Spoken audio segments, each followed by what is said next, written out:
Military establishment نے اپنی توپوں کا رخ کر دیا ہے مولانا فضل الرحمان کی طرف۔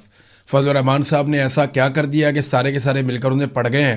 وہ سیاستدان جو فوج کے ٹاؤٹوں کے طور پہ کردار ادا کرتے ہیں، یا وہ لوگ جو آج کل بہت ملٹری اسٹیبلشمنٹ کے قریب ہیں، چاہے وہ صحافی ہیں یا کوئی اور لوگ ہیں، یا وہ جو پیڈ اکاؤنٹس ہیں وہ ہو گئے، یا کالا چینل وغیرہ، یہ سارے رل کے مولانا فضل الرحمان صاحب کو پہ گئے۔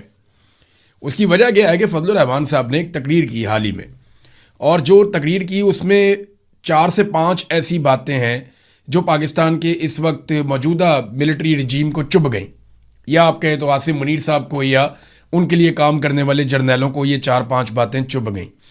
ان میں جو سب سے پہلی بات ہے وہ جو انہوں نے کہی، اور جو بڑی سخت بات تھی، انہوں نے کہا جی کہ اپنے شہداء کے خون کا احسان ہم پر کیوں ڈالتے ہو؟ ہم اپنے خون پسینے کی کمائی سے ٹیکس دیتے ہیں، جس سے تمہیں تنخواہ ملتی ہے، تم نے یہ پیٹی اسی لیے پہنی ہے، یعنی جو تم نے یہ رستہ اپنایا، تمہارے پاس یہ آپشن تھی، تم یہاں پہ آ گئے، اب تم بندوق اٹھاؤ، تم لڑو، تو اپنے شہداء کے خون کا احسان ہم پہ کیوں ڈالتے ہو؟ یہ فضل الرحمان صاحب نے ایک بات کی۔ پھر انہوں نے کہا جناب کہ ہم کیوں بندوق اٹھائیں اور کیوں لشکر بنائیں، یہ فضل الرحمان صاحب کی ایک بات تھی، اور اس سے تو انہوں نے ایک بہت بڑی خبر بھی دے دی، بہت بڑا انکشاف بھی کر دیا کہ واقعی میں ملٹری اسٹیبلشمنٹ ایک مرتبہ پھر لشکر بنانا چاہتی ہے، اور وہ لشکر بنا کر عوام کو دہشت گردوں سے یا عوام کو مخالف گروہوں سے لڑوانا چاہتی ہے۔ اور یہ جو اس وقت بلوچستان میں قتل عام ہوا پولیس والوں کا، وہ لوائقین کیا کہہ رہے ہیں، وہ بھی اس سے ملتی جلتی بات کر رہے ہیں۔ میں ان کے اوپر بعد میں جاؤں گا، فضل الرحمان صاحب کی باقی باتیں۔ انہوں نے کہا جی کہ وردی اتار کر الیکشن لڑو اگر تمہیں اتنا ہی شوق ہے۔ یہ بھی ایک چیلنج فضل الرحمان صاحب نے کیا، اس پہ بہت غصہ چڑھتا ہے فوج کو ہمیشہ۔ وہ یہ کہتے ہیں کہ آپ انکنڈیشنلی اس بات کو تسلیم کریں کہ ہمارا جو چیف ہے یا ہمارا جو آرمی چیف ہے وہ پاکستان کا سب سے مقبول آدمی ہے، وہ ہے پاکستان کا سب سے بڑا ہیرو، اس کو آپ انکنڈیشنلی آپ مان لیں، اس کے رستے میں آپ نے کوئی روڑے نہیں اٹکانے۔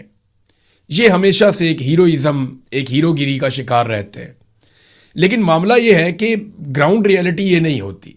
تو جب بھی کبھی کوئی گراؤنڈ ریئلٹی کی بات کرتا ہے تو وہ لوگ یہی کہتے ہیں کہ آ جاؤ الیکشن لڑ لو، کونسلر کا الیکشن لڑ لو، آپ کو پتہ چل جائے گا۔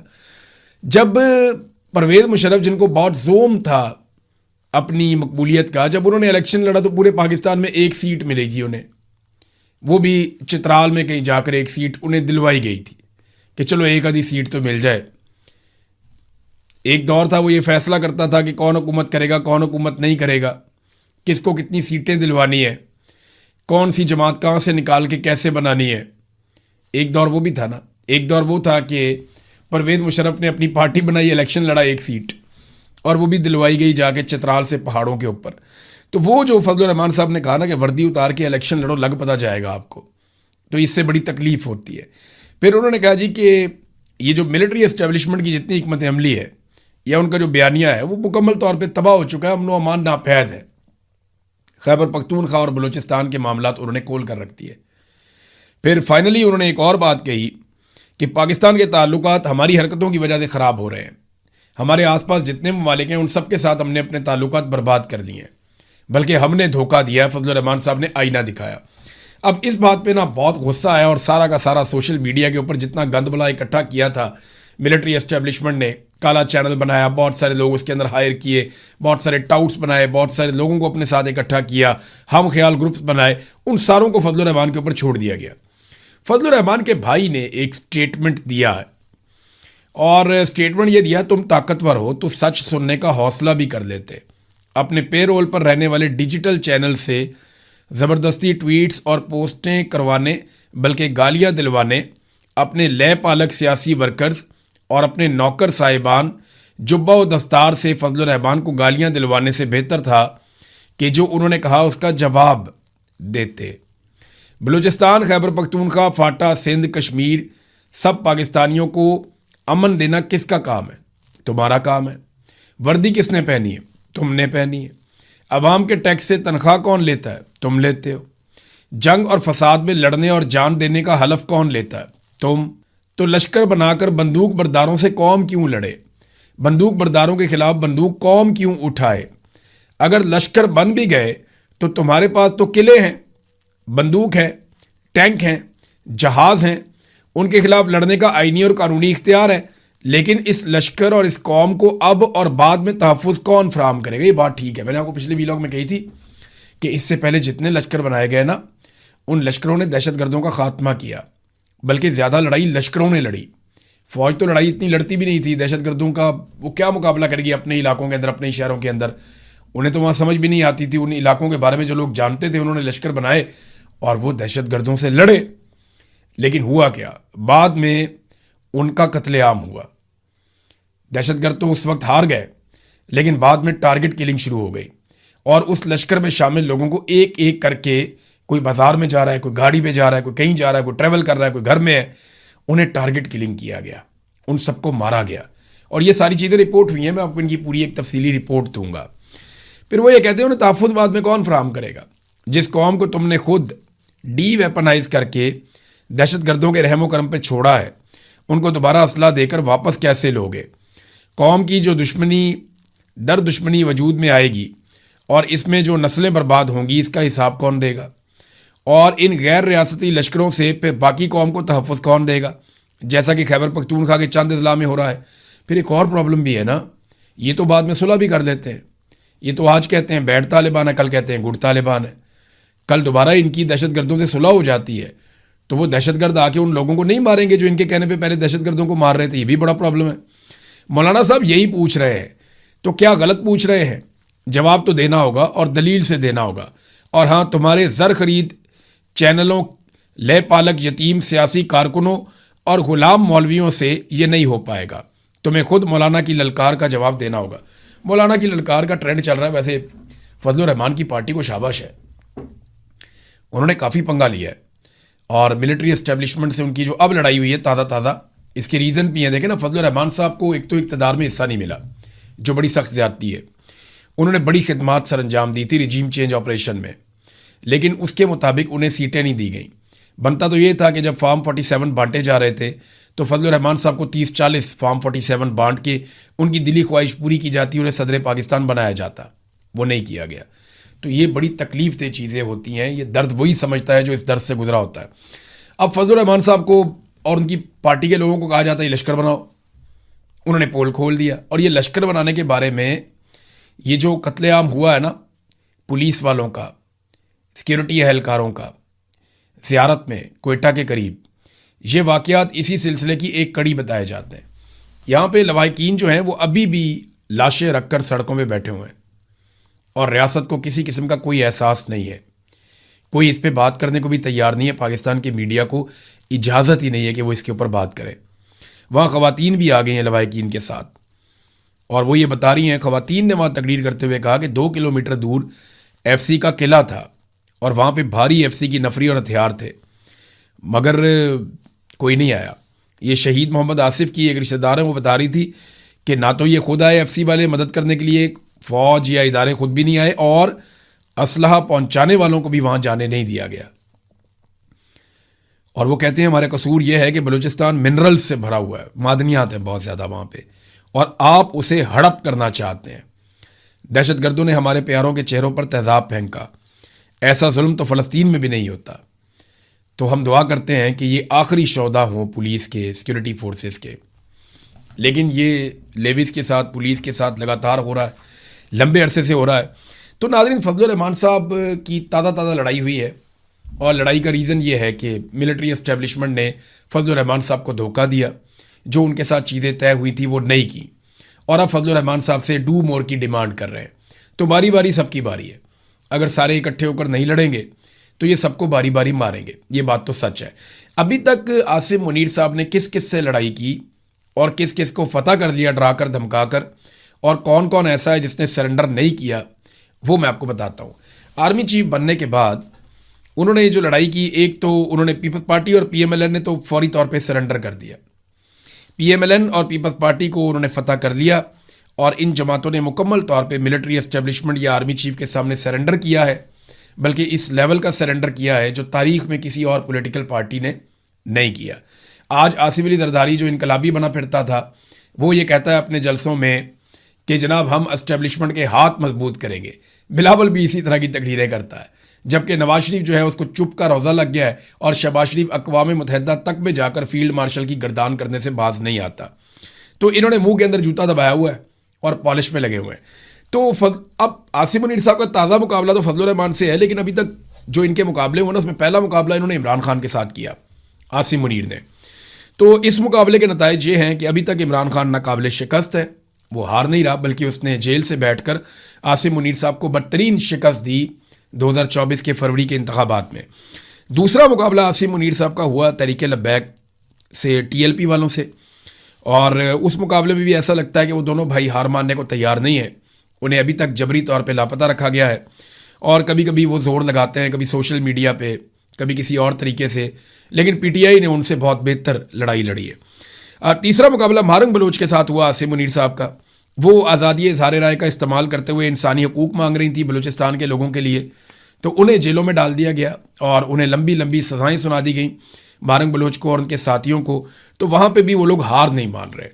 چوتھا مقابلہ جو عاصم منیر صاحب کا ہوا وہ اسلام آباد میں ہوا، ایمان مظہری اور ان کے شوہر سے. اس مقابلے میں جو ہے وہ انہوں نے دونوں میاں بیوی نے سرنڈر نہیں کیا. بدترین حالات کا وہ سامنا کر رہے ہیں لیکن انہوں نے ابھی تک سرنڈر نہیں کیا. میڈیا نے سرنڈر کیا ہے عاصم منیر صاحب کے سامنے. اگر کہیں اوورال آپ دیکھیں تو زیادہ میڈیا عاصم منیر صاحب کے سامنے سرنڈر کر گیا ہے. عدلیہ جو ہے وہ آلموسٹ آپ سمجھ لیں 80% عاصم منیر صاحب کے سامنے سرنڈر کر گئی ہے. لیکن پاکستان تحریک انصاف نے سرنڈر نہیں کیا، مہارنگ بلوچ نے، ایمان مظہری نے سرنڈر نہیں کیا. اب کشمیریوں کے ساتھ ایک تازہ لڑائی شروع ہوئی ہے. اس میں کشمیری ہار نہیں مان رہے.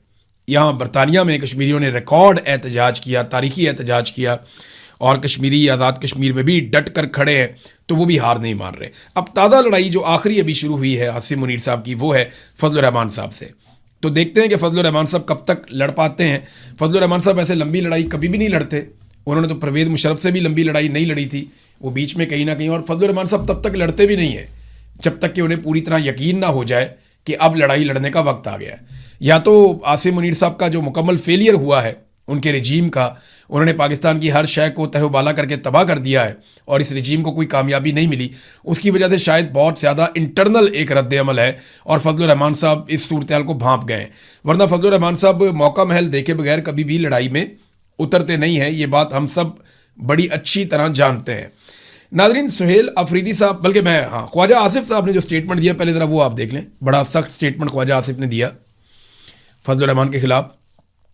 وزیر دفاع ہیں، انہوں نے کہا جی کہ فضل الرحمان کے بیان کو بے حسی قرار دیا کہ فوجی جوانوں کے وطن کے لیے قربانی کو تنخواہ سے جوڑنا شہداء کے لواحقین کے جذبات مجروح کرنے کے مترادف ہے. فضل الرحمان کے جو بیان کے اوپر انہوں نے کافی رد عمل دیا. انہوں نے کہا جی کہ فوجی جوانوں کی وطن کے لیے قربانی کو ان کی تنخواہ سے جوڑنا غیر منصفانہ ہے. ایسا بیان شہداء اور ان کے خاندانوں کی دل آزاری کے مترادف ہے. کوئی شخص محض تنخواہ کے لیے اپنی جان نہیں دیتا. انہوں نے کہا کہ جان کی قربانی کے پیچھے کسی نظریے، عقیدے، فرض، وطن سے گہری وابستگی ہوتی ہے. آپ کا حالات و واقعات یا طریقہ کار سے اختلاف ہو سکتا ہے.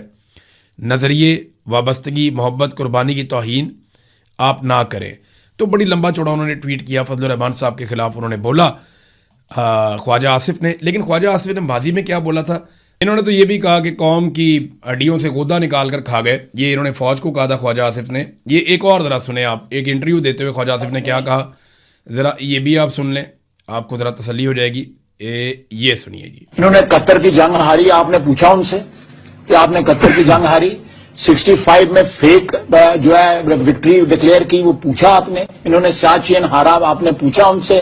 انہوں نے کارگل ہارا، آپ نے پوچھا. دیکھیں جی، خواجہ آصف کا یہ ماننا ہے کہ پاکستان کی فوج ساری جنگیں ہاری ہے، اور 1965 کی جو ایک جنگ جس میں پاکستان کی فوج یہ کلیم کرتی ہے کہ وہ جنگ پاکستان نے جیتی تھی، وہ کہہ رہے ہیں جی وہ جعلی تھا.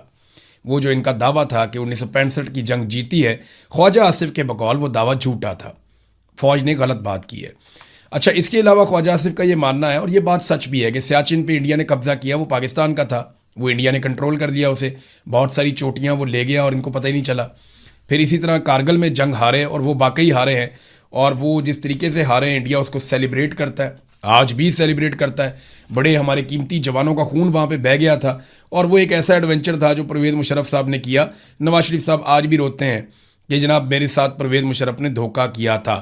سہیل آفریدی نے ایک سرنڈر کیا پاکستان کی ملٹری اسٹیبلشمنٹ کے سامنے. تازہ سرنڈر ہے، میں آپ کے سامنے رکھ دیتا ہوں.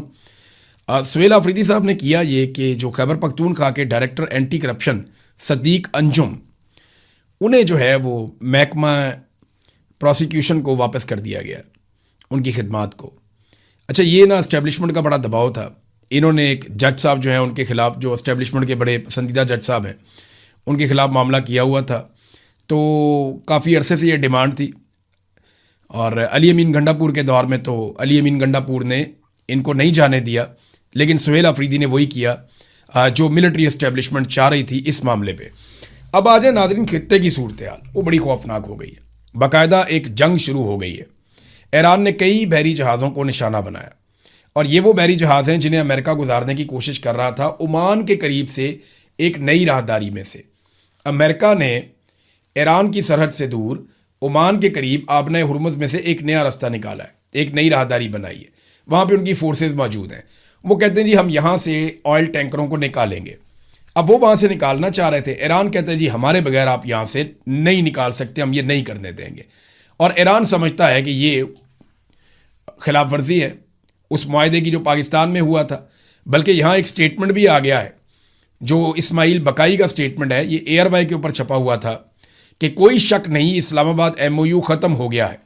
ترجمان ایرانی وزارت خارجہ اسماعیل بقائی, یعنی جو ہم جس پہ اترا رہے تھے, جس پہ ہم بہت بات کر رہے تھے اسلام آباد ایم او یو کی, وہ ایرانی وزارت خارجہ کے جو ترجمان ہیں وہ کہتے ہیں جی وہ تو ایم او یو اب ختم ہو گیا, یعنی اس کی تو خلاف ورزی ہو گئی. کیونکہ امریکہ نے بہت بمباری کی ہے پچھلے 3 دن میں ایران پہ. باقاعدہ اب ایک جنگ شروع ہو چکی ہے. ڈونلڈ ٹرمپ نے کانگریس کو بھی آگاہ کر دیا ہے اور یہ بتا دیا ہے کہ اب لڑائی ہوگی, اور باقاعدہ احکامات جاری کر دیے گئے ہیں. حملوں کی ایک کے بعد ایک لہر آ رہی ہے. ایران جوابی حملے کر رہا ہے.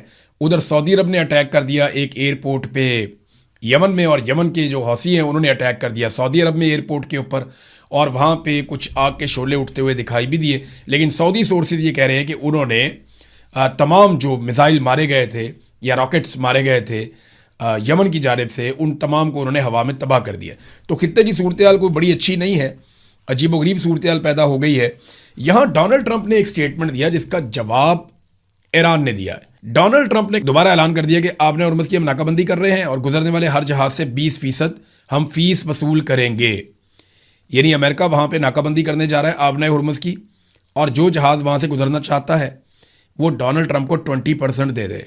یعنی جتنے کا وہ مال لے کر جا رہا ہے, فرض کریں اس جہاز کے اندر 10 ارب کا مال ہے تو 2 ارب روپیہ ڈونلڈ ٹرمپ کو دے دیں اور جہاز آپ وہاں سے نکال کر لے جائیں. تو یہ جناب اب ڈونلڈ ٹرمپ نے اس قسم کی بات کی ہے. اس کے جواب میں جو ایرانی وزیر خارجہ ہیں انہوں نے بڑا مزیدار رپلائی دیا. انہوں نے کہا جی کہ ایران ہمیشہ سے آبنۂ ہرمز کا محافظ رہا ہے اور ہمیشہ رہے گا. اور یہ جو ڈونلڈ ٹرمپ نے آبنۂ ہرمز پر فیس وصول کرنے کا جو بیان دیا ہے, انہوں نے کہا جی بالکل درست بیان ہے ان کا. جو بھی آبنۂ ہرمز میں کمرشل جہازوں کو محفوظ راستہ فراہم کرتا ہے اس کو اس کام کا معاوضہ ملنا چاہیے, اور ہم یہ کام کرتے رہے ہیں. انہوں نے مزید کہا کہ 20% بہت زیادہ ہے, ہم دام بہت مناسب رکھیں گے. یہ جناب ایران اس وقت کہہ رہا ہے کہ جناب ہمارا کنٹرول ہے, ہماری جگہ ہے, یہاں سے جو گزرے گا ہمیں فیس دے کر جائے گا. جبکہ ڈونلڈ ٹرمپ نے 20% فیس رکھ دی ہے. تو وہ جو ایک سارا ماحول بنا تھا جنگ بندی کا, معاہدے ہو رہے ہیں, بات چیت ہو رہی ہے, وہ تو سارا پڑ گیا کٹائی میں. اب جب امریکہ کو دوبارہ فیس سیونگ چاہیے ہوگی تو امریکنز پاکستانیوں سے رابطہ کریں گے اور دیگر جو فریق ہیں ان سے رابطہ کریں گے, اور ہم دوبارہ سے امریکہ کو فیس سیونگ دیں گے. تو پھر سے ہم کہیں گے جناب ہم ثالثی کروا رہے ہیں, ہم بہت طاقتور, بہت بڑے ہو گئے ہیں. جبکہ ہمارا بلوچستان, ہمارا کشمیر, ہمارا پاکستان جس طرح جل رہا ہے, جن حالات میں وہاں پہ لوگ گزارا کر رہے ہیں, اس کا ہمارے پاس کوئی حل نہیں ہے.